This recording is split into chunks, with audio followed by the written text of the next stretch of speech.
The main event of this afternoon's proceedings. First, before I introduce the band, I think really we deserve to put our hands together for Brian and David for putting on a wonderful event. Thank you very much, guys. It's been great.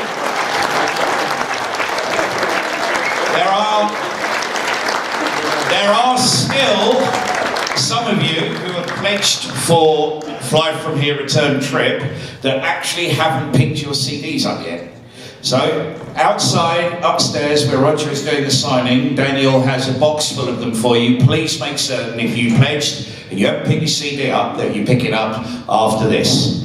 And those CDs, if you didn't pledge, will be on sale at the merchandise stall throughout the night's show.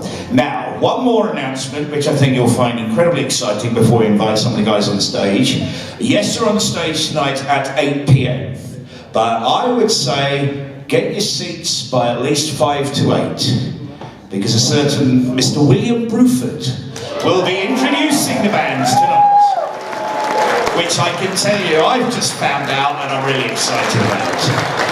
But, ladies and gentlemen, please welcome to the stage Mr. Steve Howe, Mr. Alan White and Mr. Jeffrey Downs.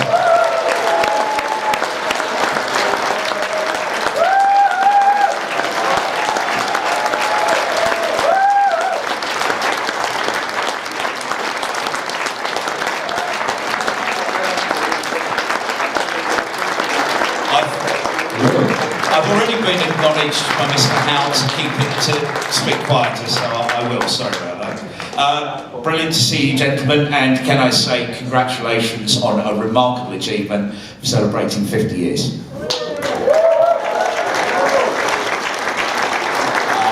Absolutely superb.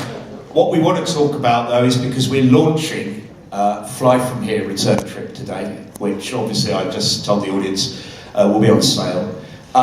I have to say, I liked the original, but I listened to the new one and it blew me away.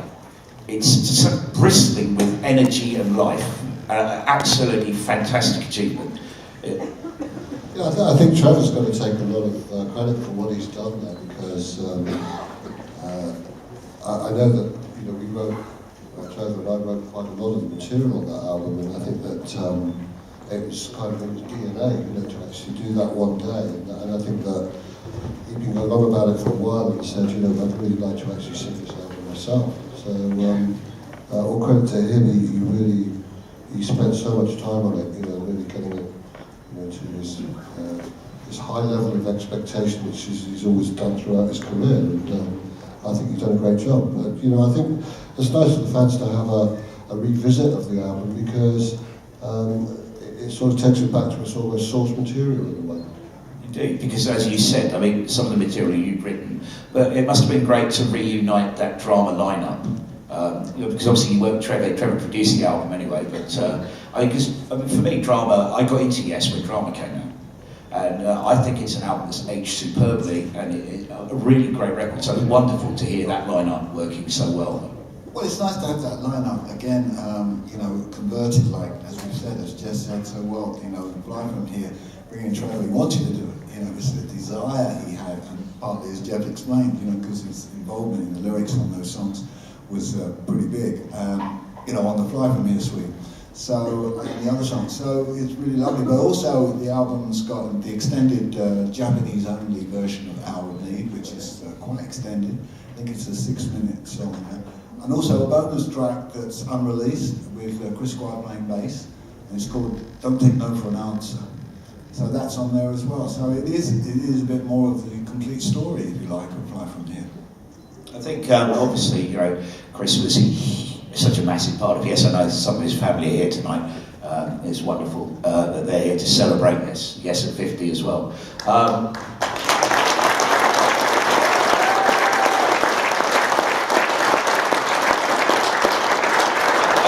I'd be right in saying it was certainly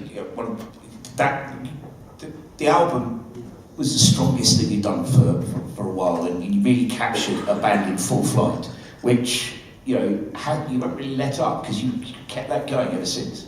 Are you talking about Fly From Here? Fly From Here onwards, yes. Yeah, well, there's a 10-year gap between Magnification, The Ladder, and Open And they were all very kind of diverse albums, but I think, you know, having Trevor back on Palladium here, even on the initial version, brought back a lot of YES sensibilities, you know, in the arrangements and the care that Trevor puts into, you know, the work with us. It's great. And so, yeah, I mean, it's an all-round must-have. Well, the reason those albums were diverse is because the bands were very diverse. We made a lot of music that was kind of out there, but we had a plan in our heads, and whatever came out of us, you know. And it was a matter of just moving through time. And Fly From Here, another extension, basically.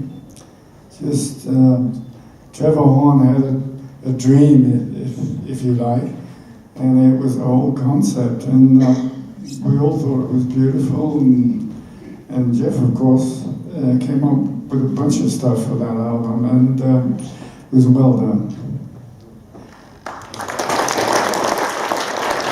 Well, it's very hard because the very first time the guys invited me back into the band, which was 2011, and Benoit was the singer at the time of the band, and I think there were 5 of us sitting in the studio, and it was almost like the clock was turned back to 1980 when we made the drum record, and everyone just clicked. It was almost automatically just all sort of fell in together again, and it was a great feeling to be back in that situation. Tonight, of course, is a huge celebration of an immense career that's still ongoing. You all must be immeasurably proud of what YES have achieved up until now. I mean, you know, when I joined in 1970, they'd already done 2 fantastic albums, you know, and and then the periods that I wasn't there, of course, you know, both Jeff and I were busy with Asia, and Alan was busy with the new YES. You know, basically, but like we talked about the recording process, you know, Open Your Eyes was the first album we did, besides The Keys to Ascension, which I think the studio tracks are actually very, very nice.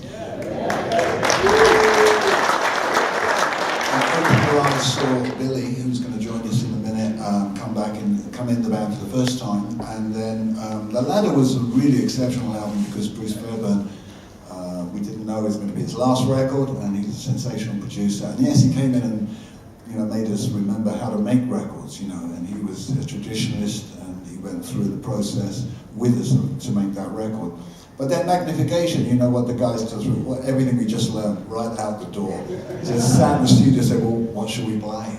You know, which is not the best way to make a record, but, you know, we got there with the orchestral works and everything. But as we said, 10 years gap in the change of lineups, and 3 years, you know, when we didn't do anything, 05, 06, 07, when there was no visible sign. That's partly why Jeff and I were busy with Asia at that time. So, yeah, the Fly From Here does, the first one does, you know, designate a certain period that from 2008, of course, Alan and Chris and I kept the band rolling with Oliver Wakeman.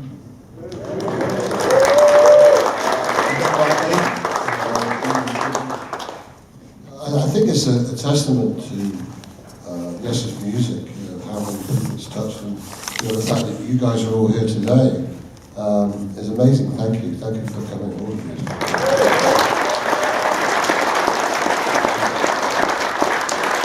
We're going to bring the new guys on in a minute, but before they get here, you know, a momentous occasion, your 50th anniversary of YES. How do you go about sorting out a set list for a show like we're going to get tonight? Well, I mean, I'm only on, I think, three or four studio albums, so that's 3 studio albums. You better ask the old timer here, who's been in the band for the last 47 years. And I was the youngest one in the band for a long time. You know, I've been, I guess, doing it 47 years in July. But it's been a great journey. Lots of in and outs of people and different scenarios, different different albums, different eras, moving through all kinds of changes, and musically, that made Yes Colors change. It's like chameleon. And basically, the lineup right now is very great. Very, very talented people in the band right now. And I really think maybe in the future, I'm not sure when, but there could be some great music coming from this. Well, you mentioned the new lineup, and we're going to bring in the new guys. The guys are keeping these legends on their toes. Please welcome to the stage Billy Sherwood, John Davison, Jay Shannon.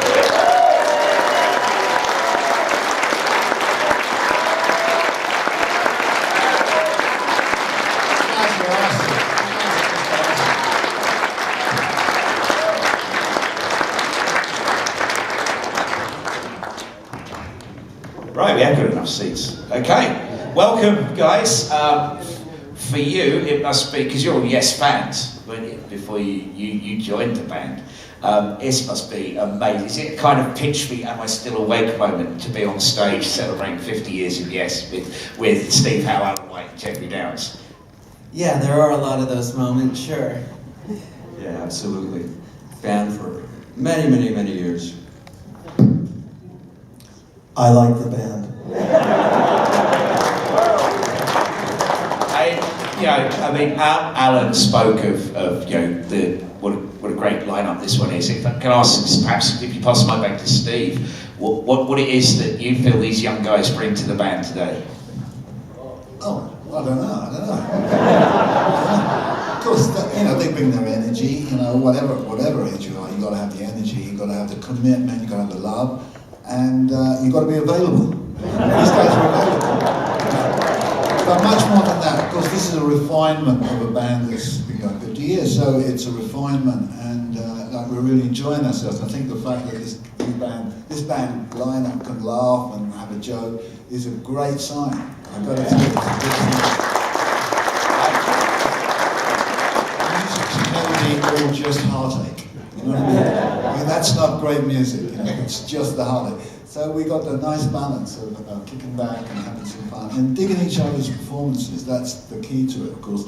But mostly, it's communication on stage. When that's really nicely tweaked, we've only got to give a look or a smile or,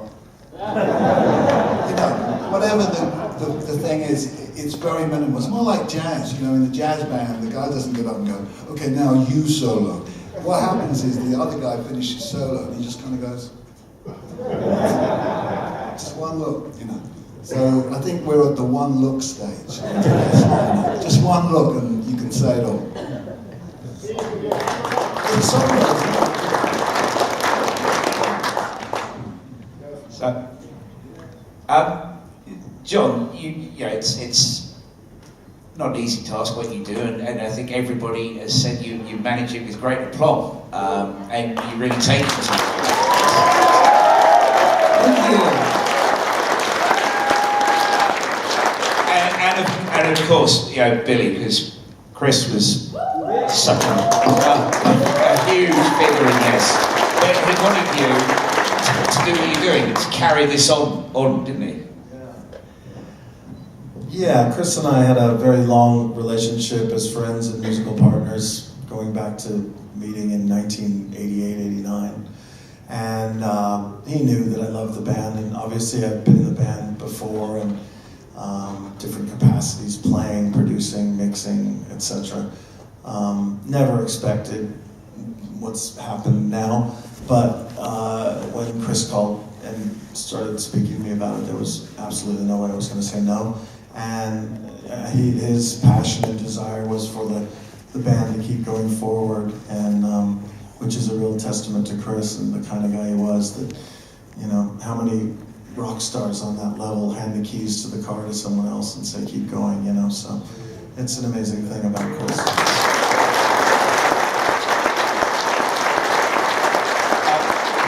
Rock Magazine, the next issue that's out next week, I think, celebrates 50 years of Yes. I think we've spoken to all of you guys and Trevor Horn, and talking to Trevor about Fly From Here to Return trip, asking about who he was working on it. He said, well, while I was doing that, these guys were relearning Topographic Oceans to play live.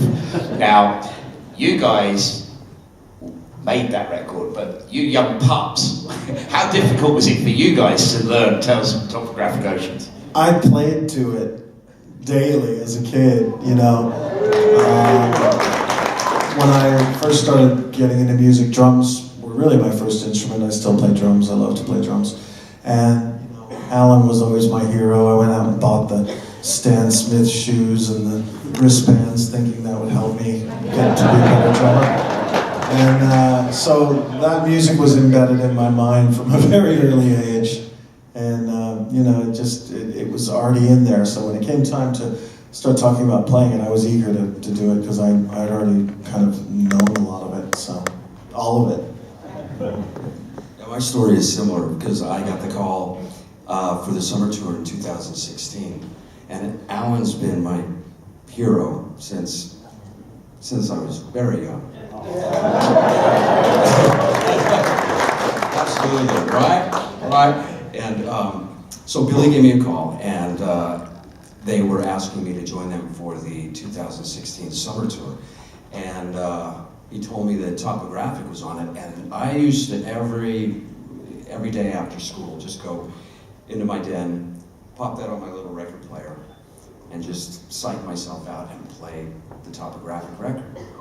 And so Billy told me that. He says, you know, listen, it's going to be, you know, a meal here, you know. It's going to be Topographic Oceans, right? I said, hey, I'm thinking about that. Call me back. So then I just got on my practice set and played it through, and it all came back. And that's back when I was 13 years old. So it came back, and I called Billy, and he said, no worries, I got it. It's good. It's all good. Let me tell you the truth about Topographic. None of us knew what we were doing at all. And we left it to Eddie offered to piece it all together. I mean, it was some very, very strange sessions we had back then. I mean, Rick Wakeman building palm trees in the studio and Jersey cows. And, oh man, it was crazy. We were just experimenting our brains out. I think we had 3 months rehearsal in Montreal, and then luckily enough the whole thing pieced together, but everybody thought we were crazy to release an album with 4 songs in it on a double album. Yeah, and it was kind of like that. The press received it like that, but now it's turned around, and that's one of the most liked albums of the band. It's really incredible.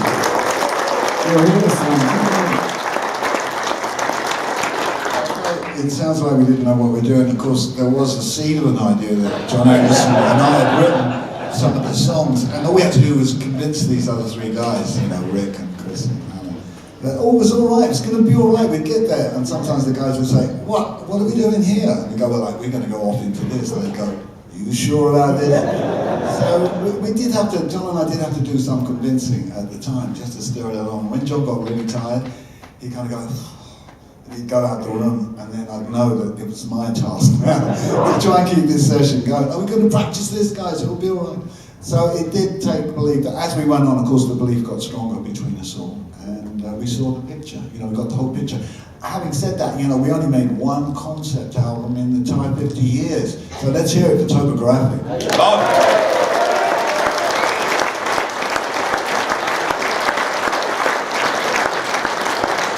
Alan alluded to it, and I'd get lynched, I think, by everyone out there if I didn't ask the question before you go and get ready for tonight's show. Can we expect new music from YES at some point in the future? You know, I never like to say, yeah, for certain, you know, it's going to be out in 3 weeks, you know, because it's not, you know, but people do like to build up, you know, before you got it. And I always think, you know, we want to get the pace and get an area that we know we've got the song before we start talking more about it. But it's you know, it's very likely that we'll get something, you know, developed, kind of cultivated, and possibly released. So, you know, it could happen. It should happen. That's the thing about Yes, is we pay a lot of attention to detail. So we just want to make sure it's a damn good album, and it's something that a lot of fans like you guys will enjoy.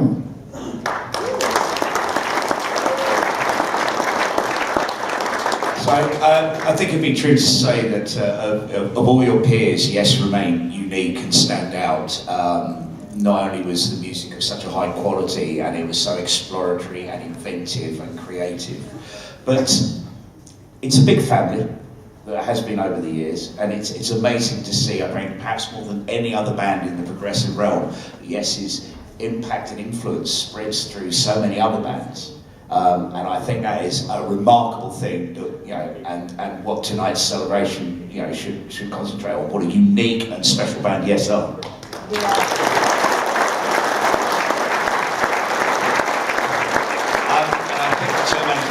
Wants you guys to go and chill and get ready for tonight's show. So all it leaves me to do is to say thank you ever so much for joining me on stage. This is Steve Howe, Alan White, Jeffrey Down,